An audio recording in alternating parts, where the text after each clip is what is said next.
Hello students, आज हम class 12th की फिजिक्स का रे ऑप्टिक्स का second part refraction of light चालू कर रहे हैं।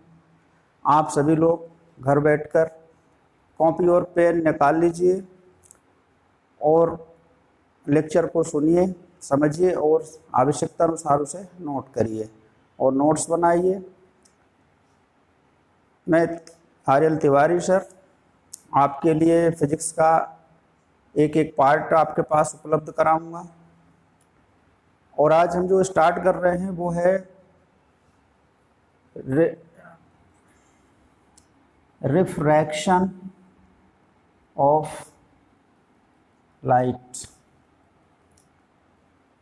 रिफ्रैक्शन ऑफ लाइट, तो लाइट के बारे में हम सभी लोग जानते हैं और पहले हमने कभी ये सुना है कि लाइट जो है वो हमेशा स्ट्रेट लाइन में ट्रेवल करती है। कब तक स्ट्रेट लाइन में ट्रेवल करती है? जब तक उसका मीडियम चेंज नहीं होता। जब तक मीडियम चेंज नहीं होता तो लाइट हमेशा कैसे चलती है? स्ट्रेट लाइन में ट्रेवल करती है। और जब भी लाइट का मीडियम चेंज होता है, मान लीजिए आपके पास दो मीडियम है, मीडियम 1 और मीडियम 2। जब कोई भी लाइट रेज मीडियम 1 से ट्रेवल करते हुए दूसरे मीडियम में एंटर करती है तो वह अपने पाथ से थोड़ा डेविएट हो जाती है, बेंड हो जाती है। तो लाइट रेज जब वन मीडियम से दूसरे मीडियम में ट्रेवल करेगी तो बेंड हो जाएगी अपने पाथ से। जब वो अपने पाथ से बेंड हो जाएगी, इसी प्रोसेस को, इसी फिनोमेनन को आप कहते हैं रिफ्रैक्शन ऑफ लाइट। यानी रिफ्रैक्शन ऑफ लाइट है क्या कि लाइट रेज का अपने पाथ से बेंड हो जाना। जब लाइट रेज अपने पाथ से बेंड होगी तो उसी को हम बोलेंगे रिफ्रैक्शन ऑफ लाइट। तो इसको लिखेंगे कैसे आप रिफ्रैक्शन को? The process of bending of the light rays when it passes from one medium to other medium. The process of bending of the light rays when it passes from one medium to other medium. जब light rays one medium, अब आप इस diagram को देखिए, हमने अभी बनाया आपके लिए डायग्राम मीडियम 1 मीडियम 2।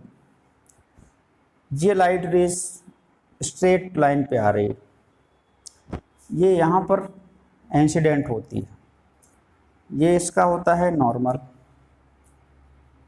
इसको बोलते हैं एंगल ऑफ इंसिडेंस। अब ये दूसरे मीडियम में ट्रेवल करेगी तो ये अपने पाथ से डेविएट हो जाएगी और पाथ से डेविएट होगी तो यहाँ पर आपको बनाएगी एंगल ऑफ रिफ्रैक्शन।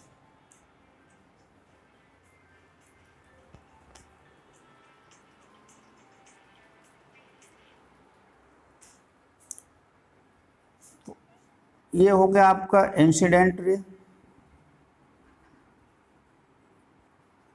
ये होगा point of incidence.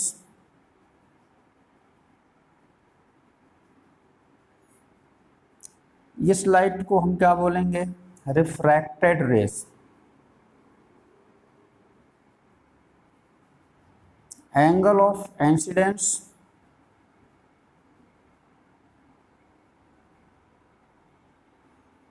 angle of reflection।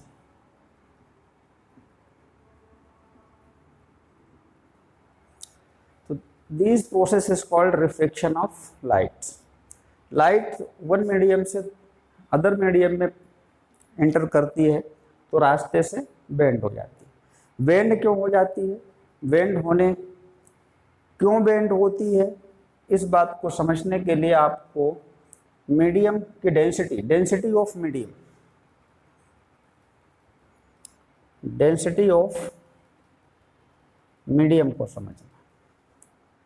Medium हमारे पास दो टाइप का है। पहला मीडियम होता है डेंसर मीडियम। डेंसर मीडियम क्या होता है? Denser medium that medium in which light travel slower. जिस मीडियम में light rays slower slow travel करती है, दिस मीडियम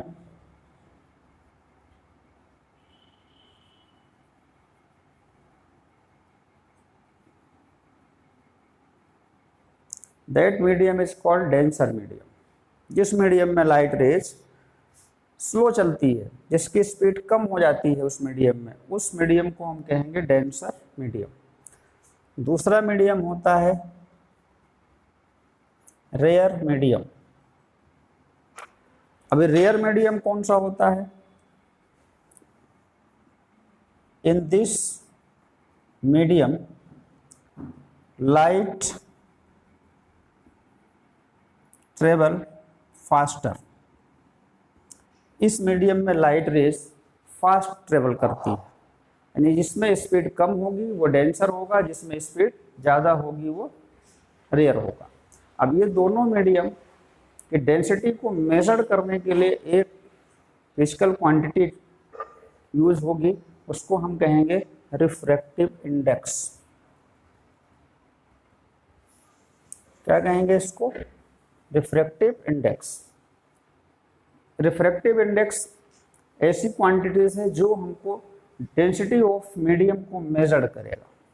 अब डेंसिटी ऑफ मीडियम को कैसे मेजर करेगा, इसको समझने के लिए हम सबसे पहले लॉ ऑफ रिफ्लेक्शन देख लेते हैं। लॉ ऑफ रिफ्लेक्शन के बाद हम रिफ्रैक्टिव इंडेक्स की बात करते हैं। तो इसको नोट कर लीजिएगा वीडियो को पॉज करके। Law of refraction. तो law of refraction, there are two laws.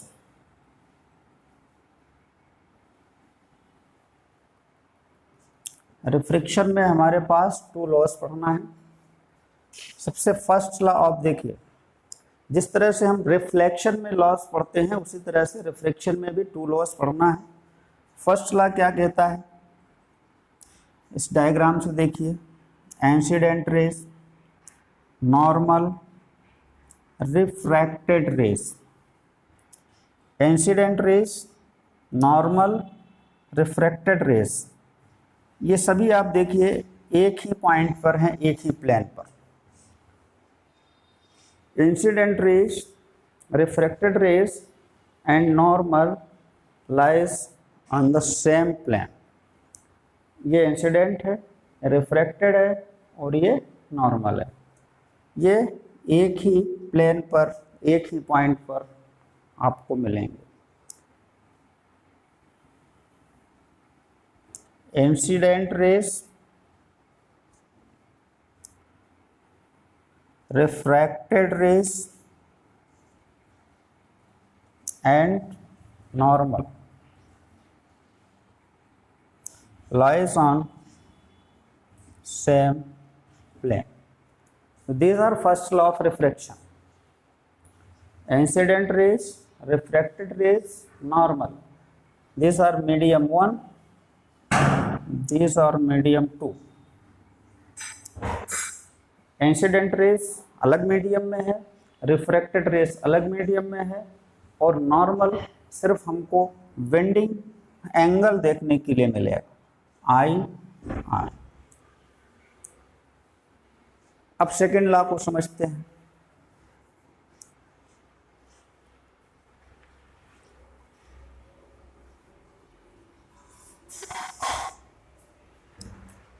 Second law को समझने के लिए सबसे पहले एक डायग्राम बनाते हैं।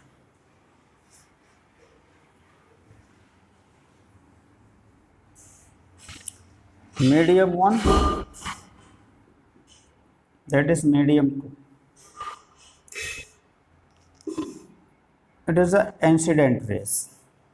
That angle is called I1. Angle of incident R1 angle of reflection. इस I1 को चेंज करते हैं I2, ये भी चेंज हो जाएगा।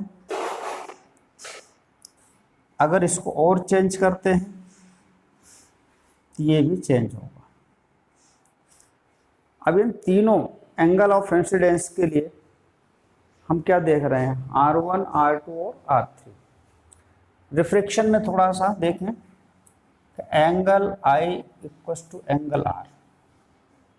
रिफ्रैक्शन में angle of incidence, angle of reflection दोनों ही सेम होते हैं। किसी भी सरफेस के लिए जहाँ से भी रिफ्लेक्शन हो रहा हो उसके लिए angle of I, angle of R equal होते हैं।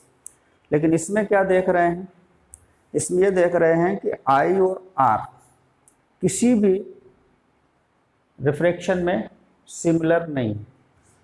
I और R हमेशा क्या आ रहे हैं, डिफरेंट आ रहे हैं। तो एक प्रॉब्लम थी I1 R1, अब इस I1 के लिए R1 या तो ज़्यादा होगा या इससे कम होगा, I2 के लिए भी R2 या तो I2 से ज़्यादा होगा या कम होगा, I3 के लिए R3 इससे ज़्यादा होगा या कम होगा। लेकिन कितना ज़्यादा है और कितना कम है इसको मेजर करने के लिए सेकेंड लॉ की ज़रूरत पड़ी। तो ये पूछा गया कि कितना ज़्यादा है, R1, R2 और R3, I1, I2 और I3 से कितना कम या ज़्यादा है। तो इसको इस तरह से कहा गया कि sine I1 upon sine R1 equals to sine I2 upon sine R2 equals to sine I3 upon that equals to constant. ये कितना भी कम या ज़्यादा होंगे लेकिन एंगल ऑफ इंसिडेंस और एंगल ऑफ रिफ्लेक्शन का साइन का जो रेशियो है वो ऑलवेज कांस्टेंट रहेगा। जो वैल्यू इसकी होगी उसी रेशियो में इसकी वैल्यू होगी, उसी रेशियो में इसकी वैल्यू होगी। मतलब इसको कॉमन तरीके से लिखा गया sine I upon sine R equals to constant. इस कांस्टेंट को आप म्यू से भी लिखते हैं और म्यू को कहते हैं रिफ्रैक्टिव इंडेक्स, जिसकी बात हम आगे करेंगे। Sine I upon sine R equals to constant, और इस कांस्टेंट को म्यू यानी रिफ्रैक्टिव इंडेक्स भी कहा गया। Sine of I and sine of R का रेशियो ऑलवेज कांस्टेंट रहेगा और इस लॉ को इस नाम से जाना गया, स्नेल्स लॉ। तो सेकेंड लॉ ऑफ रिफ्रैक्शन को किस नाम से जान सकते हैं, स्नेल्स लॉ से। और ये क्या होता है, एंगल ऑफ इंसिडेंस और एंगल ऑफ रिफ्रैक्शन के साइन का क्या होता है, रेशियो होता है और वो ऑलवेज कांस्टेंट रहता है। तो these are second law of refraction, इसको नोट कर लीजिए।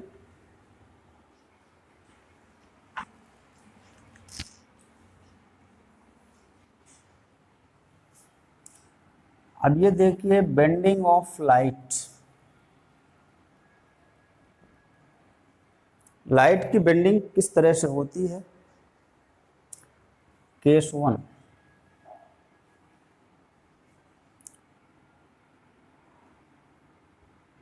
Denser rare. First medium denser है, सेकंड मीडियम रेयर।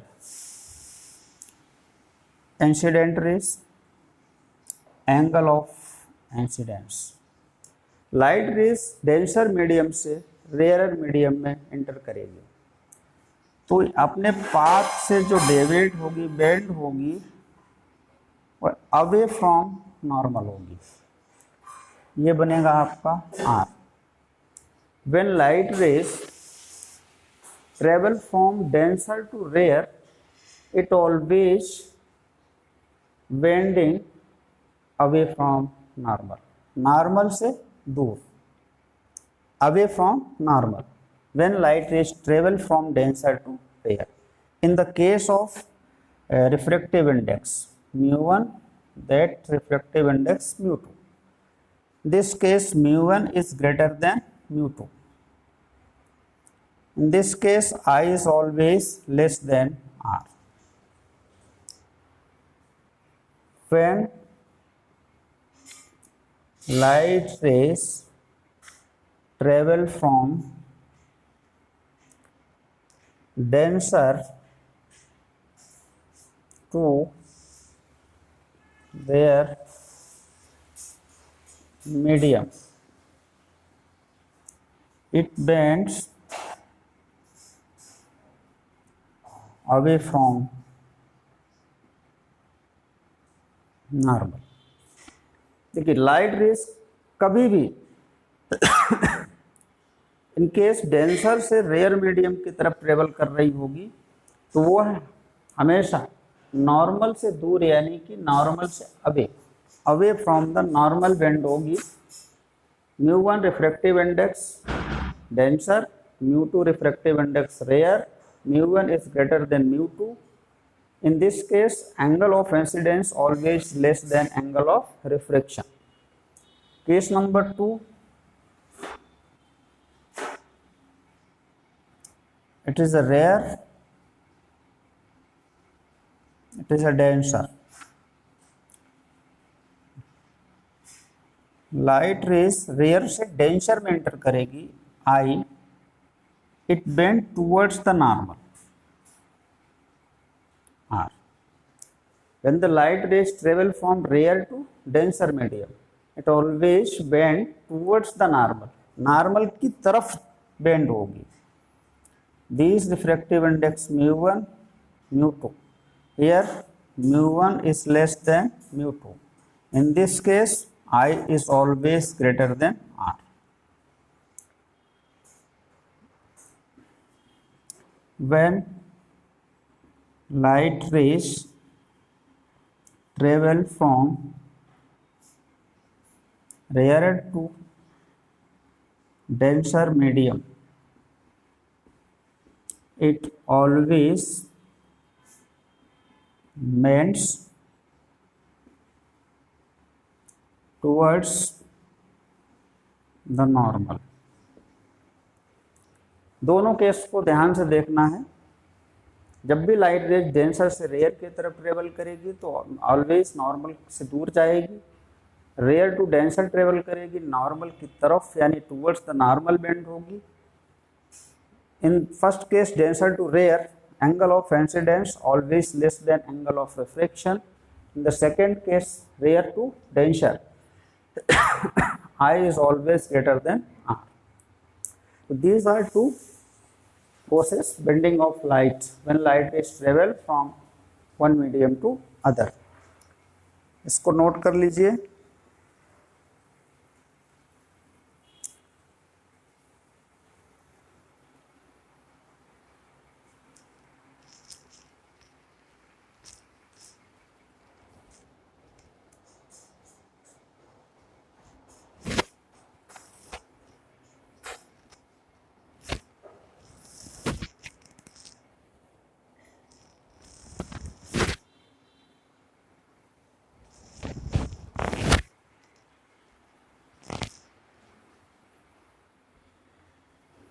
चलिए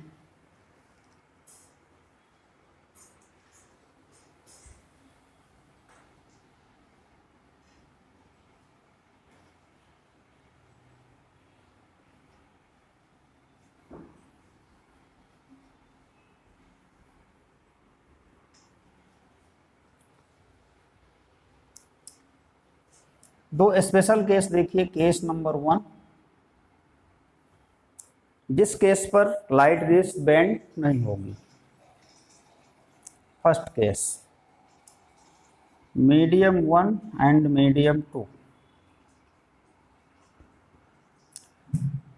अब कोई भी लाइट रेस अगर इस तरह से इंसिडेंट होती है, ये डायरेक्शन क्या है? नॉर्मल का डायरेक्शन है।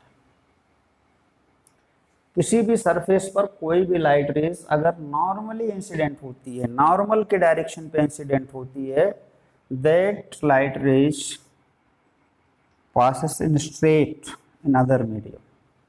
वो लाइट रेज कभी भी बेंड नहीं होगी। इस तरह से नॉर्मली एट इस तरह से पास होगी। तो पहला केस, किस केस पर लाइट रेज बेंड नहीं होगी? When light raise incident normally on the surface it not bend in other medium. ये अदर मीडियम में बेंड नहीं होगी, ये सीधा यानी स्ट्रेट ही पास होगी। दूसरा केस ये रहेगा,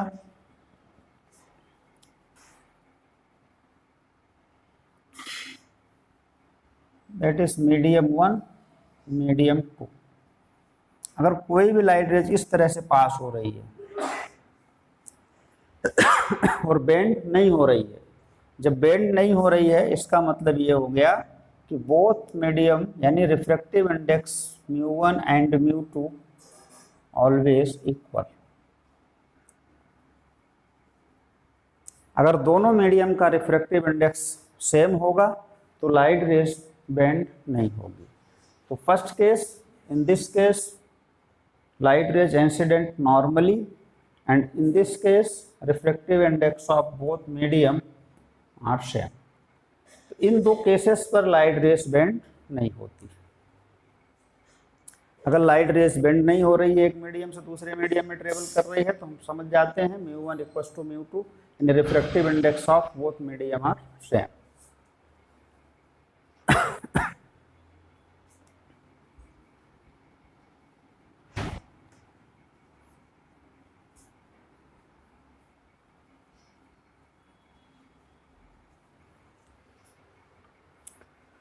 अब हम ये देख लेते हैं कि डेंसिटी ऑफ मीडियम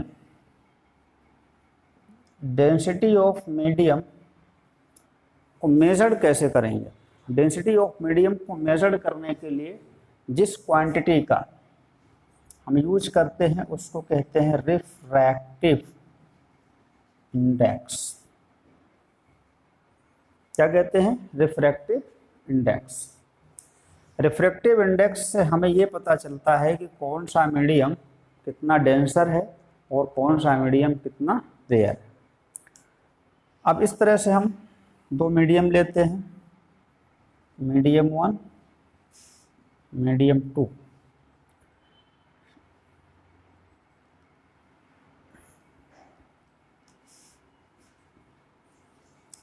इस मीडियम में स्पीड क्या है? v1 और इस मीडियम में स्पीड क्या है? v2। पहले मीडियम में लाइट की स्पीड v1 है, दूसरे मीडियम में लाइट की स्पीड v2। दोनों मीडियम में लाइट की स्पीड कंपेयर करें, v1 बाय v2। v1 हम पहले से जानते हैं कि डेंसर मीडियम में स्पीड ऑफ लाइट कम होती है और डेंसर मीडियम में स्पीड ऑफ लाइट कम होगी और रेयर मीडियम में स्पीड ऑफ लाइट ज़्यादा होगी। सबसे ज़्यादा स्पीड ऑफ लाइट एयर में होती है। एयर में लाइट स्पीड ऑफ लाइट को c से लिखते हैं, इसकी वैल्यू होती है 3 × 10⁸ मीटर/सेकेंड। इससे ज़्यादा लाइट रेस किसी भी मीडियम में नहीं होती है। It is the fastest light speed. Air में c = 3 × 10⁸ मीटर/सेकेंड। हमने दोनों मीडियम में स्पीड ऑफ लाइट को कंपेयर किया, v1 = v2। इसको इस तरह से लिखते हैं 2 1। Refractive index of second with respect to 1, यानी इसमें हम ये कंपेयर करना चाह रहे हैं कि दूसरे मीडियम में जो स्पीड ऑफ लाइट है पहले मीडियम के कंपैरिजन में कितना है। अब अगर मान लेते हैं कि पहला मीडियम एयर है और दूसरा मीडियम कुछ और मान लेते हैं, वाटर या ग्लास, कुछ भी मान लेते हैं, तो इसको हम इस तरह से लिखते हैं VA VW, speed of light in air, speed of light in water. इसको इस तरह से लिखेंगे μW with respect to air, refractive index of water with respect to air. अब जब कभी भी हम एयर के रिस्पेक्ट में दूसरे मीडियम के स्पीड को चेक करते हैं तो उसको बोलते हैं एब्सोल्यूट रिफ्रैक्टिव इंडेक्स।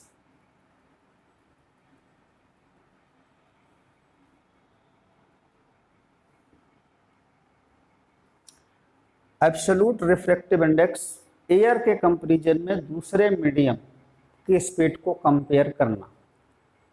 अब अगर पहले मीडियम में स्पीड ज़्यादा है, दूसरे मीडियम में स्पीड कम हो गई, इसका मतलब ये है वो दूसरा वाला मीडियम ज़्यादा डेंसर हो गया। एयर के कंपैरिजन में किसी दूसरे मीडियम में स्पीड कितनी है। अब अगर मान लेते हैं किसी भी मीडियम का म्यू जो है मान लीजिए 4/3, इसको इस तरह से लिख देते हैं V1/V2 इक्वस टू म्यू 4/3 है। V1 अगर एयर मीडियम है तो एयर में आपको स्पीड ऑफ लाइट पता है 3 × 10⁸ V2।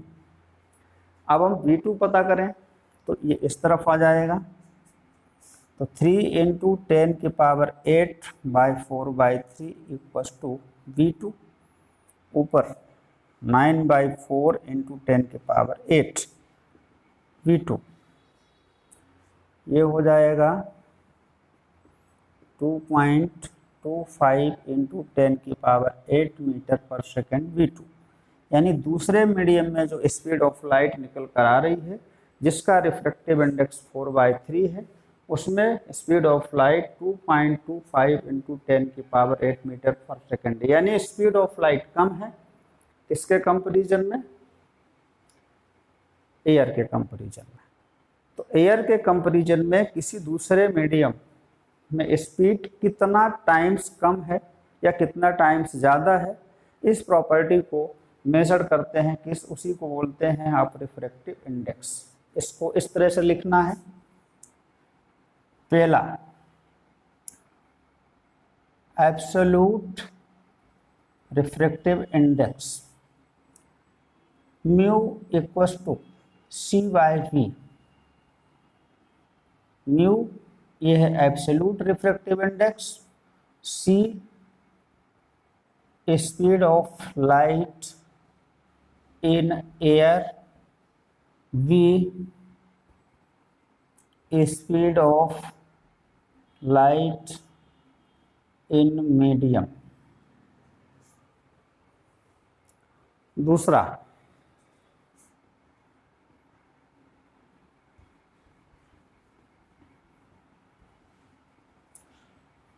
होता है relative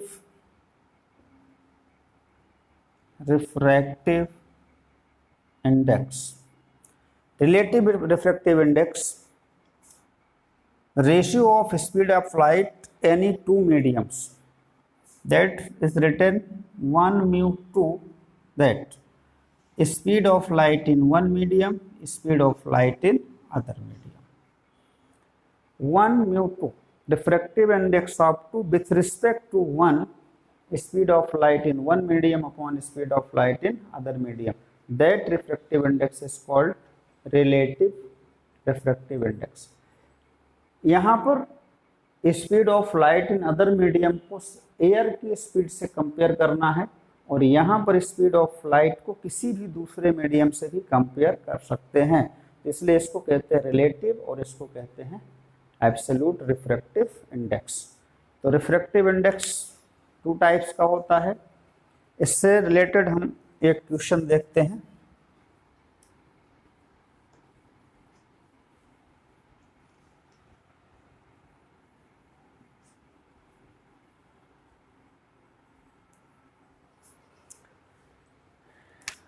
Question 1. If the speed of light in a medium is 2 × 10⁸ meter per second, find the refractive index of that medium.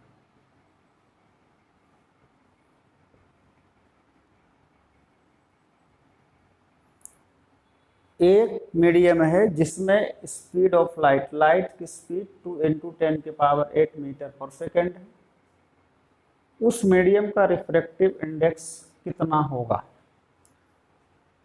तो refractive index of medium mu, equals to 2 into 10 की power ओ speed of light in medium v equals to 2 into 10 की power 8 metre पर second. Speed of light in medium given है। Speed of light c हमको पहले से मालूम होना चाहिए। म्यू कितना है उस मीडियम का कैलकुलेट हो जाएगा। फार्मूला कहता है mu equal to C by V. Mu calculate करना है। c की वैल्यू आएगी आपको 3 इंटू 10 पावर 8 2 इंटू 10 की पावर 8। ये cancel. Mu equal to 3/2 that is mu equal to 1.5। इसका मतलब ये है म्यू 1.5। देखिए mu equal to C by V, V equal to C by mu.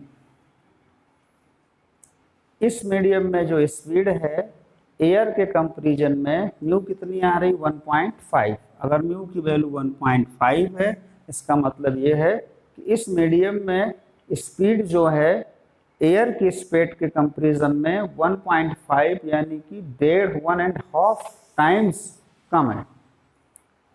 Speed of light in medium air में speed के comparison में 1.5 times कम है। तो वी म्यू की वैल्यू कितनी निकल गई। वैसे ये रिफ्रैक्टिव इंडेक्स होता है ग्लास का, सबका देख लेते हैं। एयर का रिफ्रैक्टिव इंडेक्स हम 1 मानते हैं। ग्लास का रिफ्रैक्टिव इंडेक्स 3/2 है दैट इज 1.5। वाटर का refractive index 4/3 that is 1.33। Refractive index have no unit, इसका यूनिट नहीं होगा। यूनिट इसलिए नहीं होगा कि रिफ्रैक्टिव इंडेक्स जो होता है सेम टाइप यानी सेम फिजिकल क्वांटिटीज का रेशियो है। जब कोई भी physical quantity same physical quantities से मिलकर बनी होगी तो उसका कोई यूनिट नहीं होगा। C speed V speed, speed of light दोनों रेशियो में है इसलिए उसका कोई यूनिट नहीं होगा। एयर का रिफ्रैक्टिव इंडेक्स 1 मानते हैं, ग्लास का 3/2 दैट इज 1.5, वाटर का 4/3 1.33। तो ये तो था रिफ्रैक्शन ऑफ लाइट का इंट्रोडक्शन डेफिनेशन और रिफ्रैक्टिव इंडेक्स।